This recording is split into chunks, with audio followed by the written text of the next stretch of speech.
Integrado nesta quadra natalícia, neste tempo litúrgico do Natal, temos a festa chamada da Epifania. E a palavra Epifania significa revelação, demonstração, significa que Deus se revela, neste caso, aos magos vindos do Oriente. É uma festa bonita, mas que se calhar precisava de percebermos que estes homens,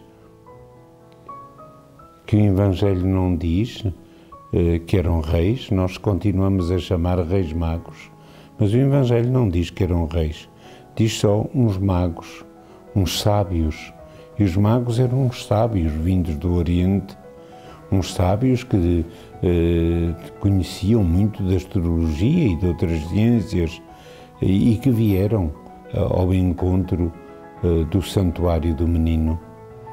Mas fizeram uma peregrinação espiritual. Homens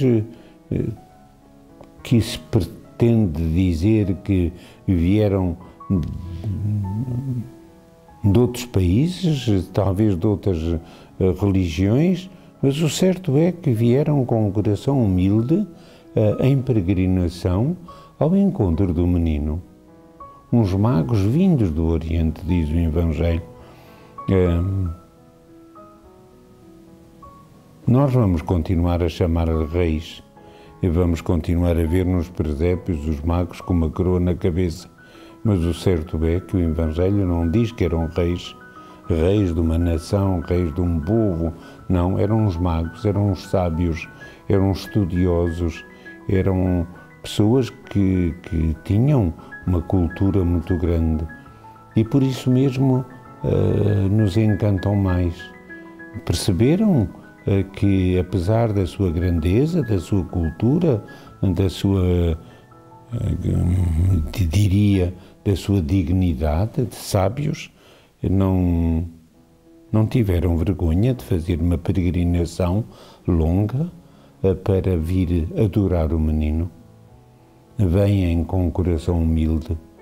Quem dera que os sábios do mundo de hoje fossem todos homens como os magos, homens simples, humildes, que apesar da grandeza, da sua grandeza humana, da sua grandeza de sabedoria, da técnica, da ciência do mundo de hoje, há muita gente sábia e com muita cultura, mas que lhes falta a humildade do coração para descobrirem Jesus Cristo, o Salvador e o Redentor.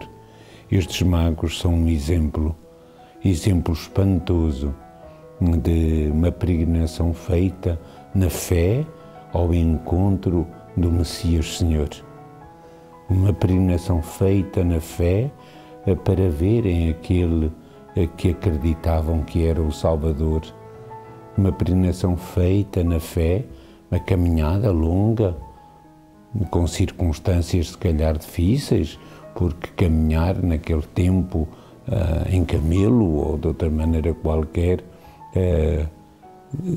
não era como hoje, mais fácil, mas os seus corações caminharam. Acho que é isso o mais importante. Os corações dos magos vieram porque humildes, em caminhada, em peregrinação.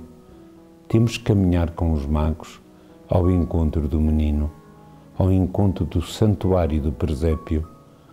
Mas eles próprios já vinham eu ia dizer, quase que me apetece dizer que os magos já vinham em oração, já vinham em contemplação, já vinham na esperança, guiados pela estrela de encontrar e de adorar. De tal modo que o Evangelho diz que trouxeram presentes. Portanto, eles vinham com um coração humilde, porque vinham ao encontro do Rei e Senhor de todas as coisas. Aquele menino é Rei, aquele menino é o Senhor, aquele menino é o Salvador, aquele menino é mais importante que o rei Herodes e que todos os reis deste mundo. E os sábios, quando a sabedoria é humilde, descobrem os encantos do menino. É o que nos falta hoje a muitos de nós e a muitos sábios deste mundo, mesmo sábios até se calhar em ciências sagradas, como a teologia, o direito canónico, a Bíblia, a exegese, e depois não encontramos Jesus porque temos um coração orgulhoso e um coração vaidoso e um coração cheio de autossuficiência, se não de soberba. Aquelas doenças que o Papa há dias falava em Roma, a esquizofrenia e até a maneira como ele fala daquelas doenças nos fazem pensar muito que somos todos, de facto, uns pobres que precisamos ser curados para encontrar. O Alzheimer espiritual é uma doença grave e tantas outras. Então precisamos mesmo na Igreja, quanto à ostentação, quanto à vaidade, estes magos vêm de um modo simples, vêm à busca, vêm à procura, guiados por uma estrela. Gostava de parar aqui um bocadinho para vos ajudar a perceber também uma coisa. O Evangelho não diz que eram 3. E durante a tradição da vida da Igreja, algumas vezes pensou que eram mais. E há pinturas e há gravuras nas catacumbas em Roma dos magos em mais. Chegaram até a pensar que teriam sido 12, pelo número simbólico do 12 bíblico, a 12 tribos de Israel e os 12 apóstolos. Também alguma vez se falou em 7, também num número simbólico, e aparecem referências. Portanto, como o Evangelho não diz quantos eram, ao longo dos séculos, às vezes a maneira de falar deles se tornou depois também simbólica, a partir da realidade do texto. Depois se fixaram em 3 que eram os 3 continentes que na altura se conheciam. Não se conhecia a América, só se conhecia a Europa, a África e a Ásia.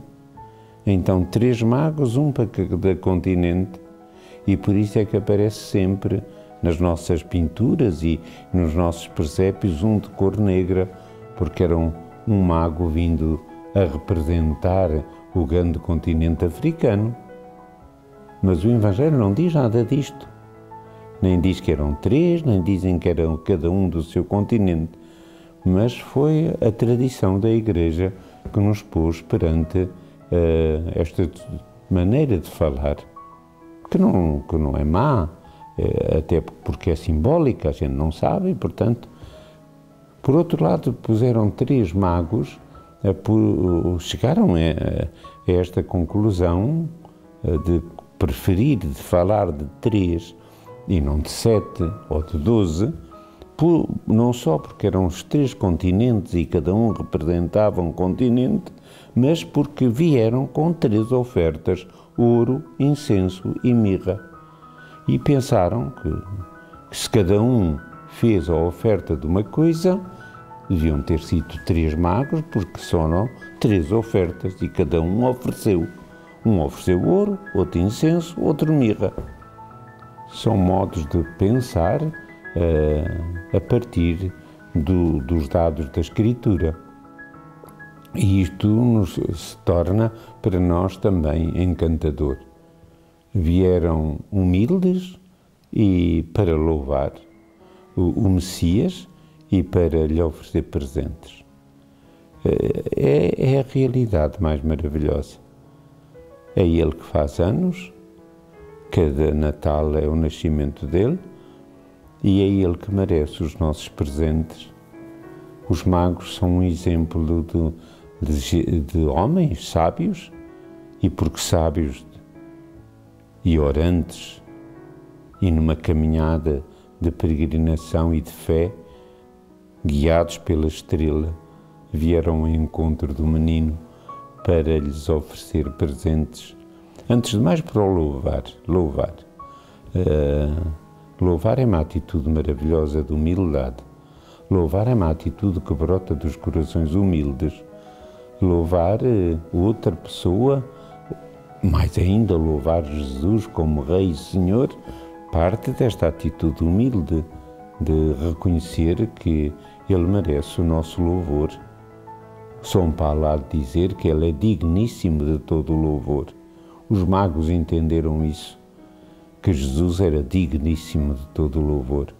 E apesar de grandes e de sábios e de vir do Oriente e de vir com os seus séquito, os seus criados, os seus vassalos, eles são uns homens simples que vieram naquela caravana, como diz o Evangelho, chegaram a Jerusalém, foram primeiro ter com o rei Herodes para saber onde estava o menino, mas depois, avisados em sonhos, já não regressaram para Jerusalém, porque Herodes estava determinado a matar aquele menino. E depois houve a matança dos inocentes, como o Evangelho nos descreve. Mas os magos depois partiram. Mas vieram com encanto, vieram à busca do maravilhoso, à busca do divino, à busca do Deus que dá felicidade e que consola. Vieram à busca, guiados pela estrela. Se nós nos deixássemos guiar pela nossa estrela, que é Jesus, a luz do mundo, o sol nascente, como encontraríamos facilmente caminhos de felicidade e de alegria, caminhos de paz, caminhos de santidade, como estes magos.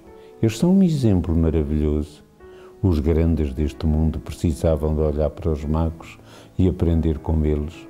Os sábios deste mundo, quer os reis, quer os governantes, quer os cientistas, quer os homens da cultura, os homens da música, precisavam todos de olhar para os magos, para aprender com estes magos a ir adorar o menino e a aprender a prostrar-se diante deles e dele, Jesus de Nazaré, e a oferecer-se seus presentes, sua vida, oferecer sua vida, seus talentos, sua inteligência, porque tudo veio dele, tudo foi feito por ele, diz São João no Evangelho. Então, com os magos, aprender esta caminhada de fé e aprender este caminho de humildade. Vamos todos ao menino, com os magos, adorá-lo. Nossa Senhora ficará contente de nos ver lá, com os magos a adorar seu Filho. E os grandes deste mundo precisam disto, que só adorando Jesus somos verdadeiramente grandes, aos olhos de Deus. Os homens veem a aparência, Deus é que vê o coração.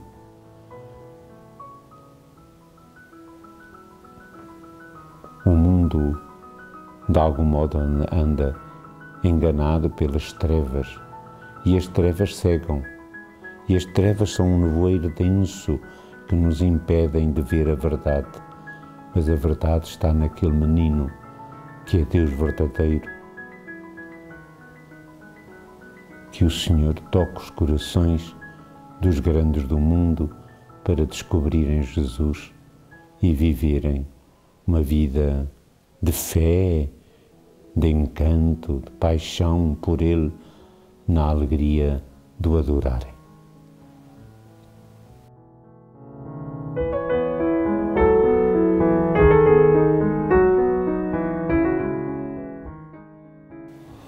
O contraste que o Evangelho coloca entre os magos sábios, grandes, homens de grande ciência e de grande sabedoria, talvez ricos para oferecerem estes presentes, o contraste entre eles e o rei Herodes, que teve medo daquela criança e decidiu matá-la, é o contraste que a gente encontra hoje no coração e na vida de tantos, sobretudo dos grandes deste mundo, dos grandes que matam, dos grandes que roubam, dos grandes que enganam, dos grandes que fazem furtos, que enganam nas contas, dos grandes deste mundo que não aprenderam a sabedoria da humildade dos magos. Este mundo de contrastes horríveis, em que há pessoas que, tendo já uma fortuna fabulosa de 300 mil milhões de euros, mas querem mais 300 mil milhões, enquanto o pobrezinho que tem uma reforma de 400 euros. E quem diz no dinheiro diz na arrogância, na vaidade, na soberba subtil que toma conta do coração e que leva a pisar o pobre, o miserável e o marginal e a explorar. O Papa tem dito isso. A idolatria do dinheiro explora as pessoas. A idolatria do dinheiro faz com que se vendam pessoas, vendam para serem exploradas por tantas vezes no trabalho, na sexualidade, na promiscuidade. É a loucura dos grandes, a loucura do dinheiro, a loucura que leva a não ser simples como estes magos. Estes são grandes porque se puseram de joelhos diante do menino, como o mundo precisava disto, como nós todos. Aqueles que andam por aí com grandes automóveis de topo de gama, pensam que são importantes, mas não são por terem um grande automóvel. Ou outros que têm grandes contas bancárias, ou que têm um iate para passear, ou que têm uma vivenda fabulosa. Não são esses os grandes. Não é grande os reis, ou não são grandes os reis ou as rainhas que têm coroas com diademas com pedras preciosas. Os grandes são os que são capazes de fazer como os magos, adorar o menino. A grandeza está na humildade e em pôr-nos de joelhos diante dele. Por outro lado, o Evangelho diz esta maravilha que ofereceram ouro, incenso e mirra. Deviam ser gente de posse, de dinheiro, para poder trazer estes presentes. Mas os presentes também, se calhar, são, como é de dizer, são simbólicos, são reais, trouxeram mesmo, mas cada presente simboliza uma dimensão. O ouro simboliza que Jesus é rei. O ouro oferece-se ao rei. Então Jesus, aquele menino, é verdadeiro rei. E eles perceberam isso e foram inspirados para entender que, afinal, o Rei dos Reis é Ele, apesar de nascido num presépio e num curral de animais. É Ele o Rei e Senhor de todas as coisas. Como precisamos de renovar a nossa fé neste mistério insondável deste menino Rei. Depois, incenso. O incenso é oferecido a Deus no culto, no templo, nas cerimônias litúrgicas. Então, eles perceberam que este menino, além de rei, era Deus e por isso lhe oferecem incenso para ser um ato de louvor, um incenso perfumado, um incenso que, fazendo fumo, manifesta também uma dimensão de louvor, mas o maior louvor é o louvor do nosso coração, é o louvor da nossa oração, simbolizado naquele incenso, sem dúvida. E depois, mirra. A mirra é o símbolo da mortalidade. que é que isto quer dizer? É que Jesus, apesar de Deus, é homem, e como homem há de morrer. Então aquela mirra nos aponta já o simbolismo grandioso de uma cruz e de uma morte daí a 30 anos. Oiro, porque é rei. Incenso, porque é Deus.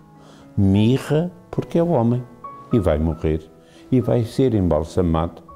E a gente se lembra logo da Maria Madalena, que na manhã de Páscoa andava aflita, porque na sexta-feira tinha Jesus sido sepultado de uma maneira apressada e querem novamente, ela quer cuidar do seu corpo, embalsamá-lo melhor. A mirra era o instrumento para testemunhar esta mortalidade. Então, é bonito pensar que o simbolismo rico desta maravilha, destes 3 dons que os próprios magos oferecem. Mas eu queria me fixar ainda, e mais uma vez, na bendita estrela. A estrela que os vai acompanhando. Não sabemos que estrela foi esta. Os cientistas têm, porventura, o seu pensamento e talvez até nos podem ajudar em alguma raciocínio que nos faça perceber aquela estrela. Mas o que interessa aqui mais é perceber que Jesus é que é a nossa estrela, que ilumina o nosso caminho, como iluminou o caminho dos magos, que Jesus é que é a luz do mundo, luz que vem às trevas, e as trevas não a receberam. A luz que veio como sol nascente, como diz o velho, como diz Zacarias, o pai de João Batista, ou então, como diz o velho Simeão, ele é a luz das nações. Então, perceber que esta estrela que guiou os magos é uma estrela divina, é uma estrela de amor, é uma estrela que ilumina caminhos para irmos ao encontro de Jesus. E no mundo de hoje, tanta gente, todos nós, eu também, precisamos desta luz. Luz que ilumina os nossos caminhos, luz que ilumina as nossas opções, luz que ilumina os nossos discernimentos, luz que ilumina as nossas buscas da verdade e do amor, luz que ilumina a vida das famílias para elas descobrirem os caminhos que Deus quer para cada família. Caminho na paz, caminho no amor, caminho da verdade, caminho da vida. Hoje não se ama a vida, hoje mata-se horrorosamente.